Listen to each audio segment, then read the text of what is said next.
Hi all, iPlus training സൊല്യൂഷൻസിൻ്റെ പുതിയൊരു വീഡിയോയിലേക്ക് സ്വാഗതം. അപ്പോൾ എല്ലാവരും അറിഞ്ഞു കാണും, നമ്മുടെ HSST NVT കെമിസ്ട്രി എക്സാംസിൻ്റെ പരീക്ഷാ തീയതി വന്നിട്ടുണ്ട്. 2023 മെയ് 15 എക്സാം നടക്കുന്നത്. ഈ പറയുന്ന എല്ലാ എക്സാംസിനും കോമൺ ടെസ്റ്റ് ആണുള്ളത്. അതായത് നമ്മുടെ higher secondary school teacher junior chemistry, പിന്നെ NVT കെമിസ്ട്രി ജൂനിയർ സീനിയർ, അങ്ങനെ പല ബൈ ട്രാൻസ്ഫർ വരുന്നുണ്ട്, ഡയറക്റ്റ് റിക്രൂട്ട്മെൻറ്റ് വരുന്നുണ്ട്.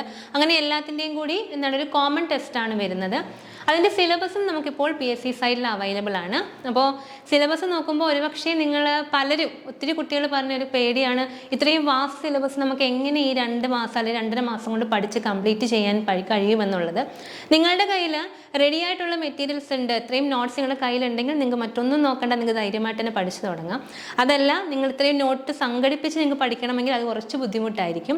അങ്ങനെയുള്ളവർക്ക് ഒരു ഹെൽപ്പായിട്ട് നിങ്ങൾ iPlus കൂടെയുണ്ട്. നമ്മളുടെ കംപ്ലീറ്റ് കോഴ്സ് നിങ്ങൾക്ക് ഇതുവരെ നമ്മൾ സെറ്റ് ചെയ്തതെല്ലാം പ്രീവിയസ് സിലബസ് വെച്ചിട്ടായിരുന്നു.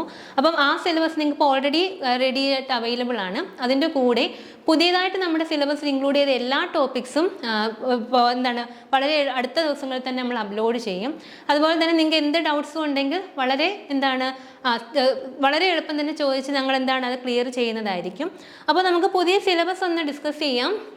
ഡീറ്റെയിൽഡ് ഡിസ്കഷൻ അല്ല, എന്നാലും പറയുകയാണ്. നമുക്ക് ഈ വട്ടം 10 മോഡ്യൂൾസ് ആയിട്ടാണ് അവർ തിരിച്ചിരിക്കുന്നത്. നമുക്ക് ഓരോ ടോപ്പിക് വൈസ് സിലബസ് അല്ല, നമുക്ക് ബ്രാഞ്ചായിട്ട് തന്നെയാണ്. അതായത് നമുക്കറിയാം, inorganic chemistry, organic chemistry, physical chemistry എന്ന് പറഞ്ഞിട്ടാണ് നമ്മൾ പഠിച്ചിട്ടുള്ളത്. മെയിൻ ബ്രാഞ്ചായിട്ട് തന്നെയാണ് അവർ സിലബസും ഡിവൈഡ് ചെയ്തേക്കുന്നത്. ആദ്യത്തെ 3 പാർട്ടുകളിൽ ഇനോർഗാനിക് കെമിസ്ട്രിയാണ്. മോഡ്യൂൾ 1, മോഡ്യൂൾ 2, മോഡ്യൂൾ 3 ഇനോർഗാനിക് കെമിസ്ട്രിയാണ് വരുന്നത്. ഇതിൽ ഇനോർഗാനിക് കെമിസ്ട്രിയിൽ എന്തൊക്കെ ഇൻക്ലൂഡ് ചെയ്യാമോ ആ കാര്യങ്ങളെല്ലാം അവർ സിലബസിൽ ഇൻക്ലൂഡ് ചെയ്തിട്ടുണ്ട്. അത്രയും വാസ്റ്റാണ്, അത്രയും വളരെ വലിയൊരു സിലബസ് തന്നെയാണ് കാണാൻ കഴിയുക. നമ്മൾ കെമിസ്ട്രി ഓഫ് എലമെന്റ്സ് അല്ലെങ്കിൽ FA കോട്ടൻ്റെ ഒക്കെ advanced inorganic chemistry text book നോക്കിയാൽ അതും അതിനപ്പുറമുള്ള പോർഷൻസ് വരെ നമുക്ക് ഈ ഇനോർഗാനിക് കെമിസ്ട്രി 3 മോഡ്യൂൾസിലായിട്ട് വരുന്നുണ്ട്. ഓരോ മോഡ്യൂളിനും 8 മാർക്ക് വീതമാണ് നിശ്ചയിച്ചിട്ടുള്ളത്. ഓക്കെ, ഇനോർഗാനിക് കെമിസ്ട്രി 1 പിന്നെ ഇനോർഗാനിക് കെമിസ്ട്രി 2 അതിനും 8 മാർക്കാണ്. ഇനോർഗാനിക് കെമിസ്ട്രി 3ക്കും 8 മാർക്കുകളാണ് കൊടുത്തിട്ടുള്ളത്. പിന്നെ വരുന്ന 3 മോഡ്യൂൾസ് ഓർഗാനിക് കെമിസ്ട്രി പാർട്ടാണ്. ഈ ഓർഗാനിക് കെമിസ്ട്രിക്കും ഓരോ മോഡ്യൂളിനും 8 മാർക്ക് വീതം ഉണ്ട്. അതിൽ സ്റ്റീരിയോ കെമിസ്ട്രി, അതുപോലെ തന്നെ ഓർഗാനിക് റിയാക്ഷൻസ്, പല നെയിം റിയാക്ഷൻസ് ആണെങ്കിലും പല ടൈപ്പ് ഓർഗാനിക് റിയാക്ഷൻസ്, ആരോമാറ്റിസിറ്റി, പിന്നെ നമ്മളുടെ റിയാക്റ്റീവ് ഇന്റർമീഡിയറ്റ്സ്, പല ടൈപ്പ് കണ്ടൻസേഷൻ, റിയാക്ഷൻ മെക്കാനിസംസ് എല്ലാം തന്നെ വരുന്നതാണ്. ഇവിടെയും നമുക്ക് ഓരോ മോഡ്യൂളും ഞാൻ പറഞ്ഞു 8 മാർക്ക് വീതമാണ്. ഓർഗാനിക് കെമിസ്ട്രി 2-ലാണെങ്കിലും പല ടൈപ്പ് ഓർഗാനിക് റിയാക്ഷൻസ് അവർ ഇൻക്ലൂഡ് ചെയ്തിട്ടുണ്ട്. ഓർഗാനിക് 3-ൽ ഫോട്ടോകെമിക്കൽ പ്രോസസ് ഫോട്ടോ കെമിസ്ട്രി അതുപോലെ പെരിസൈക്ലിക് റിയാക്ഷൻസുമാണ് കൂടുതലും ഫോളോ ചെയ്തേക്കുന്നത്. അവിടെ തന്നെയാണ് നാച്ചുറൽ പ്രോഡക്ട്സ് എന്ന പോർഷനും നമുക്ക് പഠിക്കാനുള്ളത്. പിന്നീട് ഫണ്ടമെന്റൽസ് ഓഫ് പോളിമറൈസേഷൻ, പിന്നെ പ്രോട്ടീൻ ഡീനേച്ചറേഷൻ ഒക്കെ നമുക്ക് ഈ ഭാഗത്ത് വരുന്നു. പിന്നെ ഓർഗാനിക് സ്പെക്ട്രോസ്കോപ്പി എന്ന വളരെ വലിയൊരു പോർഷനാണ്, എന്നാൽ പഠിച്ചാൽ നമുക്ക് വളരെ ഇൻട്രസ്റ്റിംഗ് ആയിട്ട് ക്വസ്റ്റ്യൻസ് ചെയ്യാൻ പറ്റുന്ന ഒരു ഭാഗവുമാണ്. സ്പെക്ട്രോസ്കോപ്പിക് മെത്തേഡ്സും ഓർഗാനിക് കെമിസ്ട്രി 3-ലാണ് ഇൻക്ലൂഡ് ചെയ്തിട്ടുള്ളത്. അപ്പം ഇതിനും 8 മാർക്ക് വീതമാണ് ഡിസ്ട്രിബ്യൂഷൻ വരിക. പിന്നെ മോഡ്യൂൾ 7, മോഡ്യൂൾ 8, മോഡ്യൂൾ 9 ഫിസിക്കൽ കെമിസ്ട്രിയാണ്. ഫിസിക്കൽ കെമിസ്ട്രി വരുമ്പോൾ ഇതിന് 5 മാർക്ക് വീതമാണ്. ഓരോ മോഡ്യൂളിനും 5 മാർക്ക് വീതമാണ് കിട്ടാനുള്ളത്. അവിടെ നമ്മളെല്ലാം പഠിക്കണം. ഗേഷ്യസ് സ്റ്റേറ്റ്, സോളിഡ് സ്റ്റേറ്റ് തുടങ്ങി അങ്ങനെ ലിക്വിഡ് സ്റ്റേറ്റ്, തെർമോഡൈനാമിക്സ് ഒക്കെയാണ് നമ്മുടെ ഫസ്റ്റ് യൂണിറ്റിൽ വരുന്നത്, ഫസ്റ്റ് ഫിസിക്കൽ മോഡ്യൂളിൽ വരുന്നത്. ഫേസ് ഇക്വിലിബ്രിയം വരുന്നുണ്ട്, സ്റ്റാറ്റിസ്റ്റിക്കൽ, തെർമോഡൈനാമിക്സ്, ഇത്രയും പോർഷൻസ് ആണ് നമ്മുടെ മോഡ്യൂൾ 7 ആദ്യത്തെ ഫിസിക്കൽ കെമിസ്ട്രി ടോപ്പിക്കിൽ വരിക.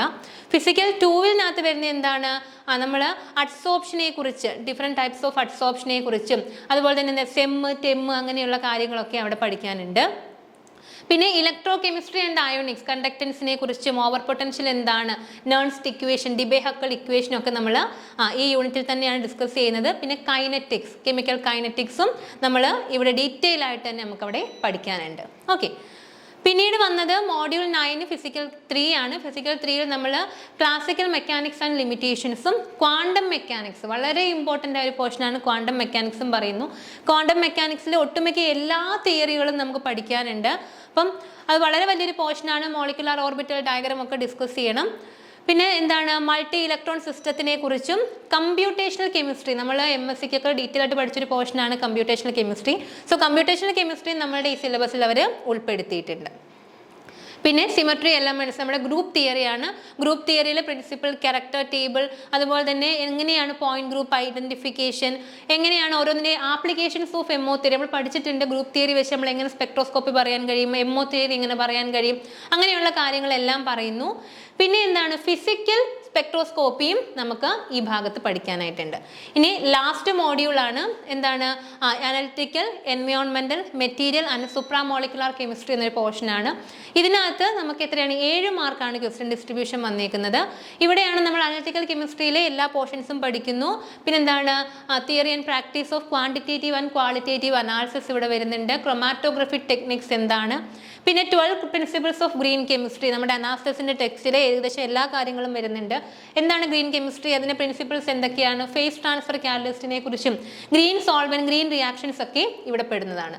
പിന്നെയാണ് അറ്റ്മോസ്ഫിയർ, നമ്മുടെ എൻവയോൺമെന്റൽ കെമിസ്ട്രിയാണ്. അറ്റ്മോസ്ഫിയർ എന്താണ്, ഹൈഡ്രോസ്ഫിയർ, ആ പോർഷൻസ് ഒക്കെ വരുന്നു.